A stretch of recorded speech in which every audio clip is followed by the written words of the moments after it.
తెలంగాణ ముఖ్యమంత్రి రేవంత్ రెడ్డికి బీజేపీ తెలంగాణ అధ్యక్షుడు ఎన్ రామచంద్రరావు లేఖ రాశారు. రాజీవ్ రహదారిపై నిర్మించి తలపెట్టిన ఎలివేటెడ్ కారిడార్ కోసం కార్ఖానాలో ఆస్తులు కోల్పోతున్న బాధితులకు తక్షణమే న్యాయమైన పరిహారం ఇవ్వాలని డిమాండ్ చేశారు. రాజీవ్ రహదారి విస్తరణలో కార్ఖానా ప్రజలు తమ వంతు సహకారం అందిస్తున్నారని రామచంద్రరావు పేర్కొన్నారు. ఈ కారిడార్ పూర్తయితే ట్రాఫిక్ సమస్యలు తగ్గి ప్రయాణ సమయం ఆదా అవుతుందని అధికారులు చెబుతున్నారు.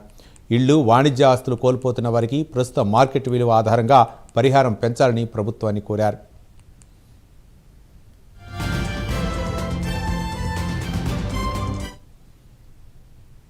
తూముకుంటలో బాధితులకు ఇచ్చిన పరిహారం తరహాలోనే కార్ఖానా బాధితులకు కూడా న్యాయం చేయాలని డిమాండ్ చేశారు. ప్రతి ఆస్తిని పునఃమూల్యాంకనం చేసి సవరించిన పరిహారాన్ని వెంటనే నిర్ణయించాలని సీఎం రేవంత్ రెడ్డిని కోరారు. ఆస్తుల స్వాధీనం చేసుకునే ముందు సవరించిన పరిహారాన్ని చెల్లించాలని విజ్ఞప్తి చేశారు. వాస్తవ ఆస్తి విలువకు 10 రెట్లు పరిహారం ఇచ్చిన తూముకుంట విధానాన్ని కార్ఖానా బాధితులు కూడా వర్తింపచేయాలని ఆయన స్పష్టం చేశారు. ఈ విషయంలో ప్రభుత్వం తక్షణమే జోక్యం చేసుకుని కార్ఖానా బాధితులకు న్యాయం చేయాలని రామచంద్రరావు విజ్ఞప్తి చేశారు.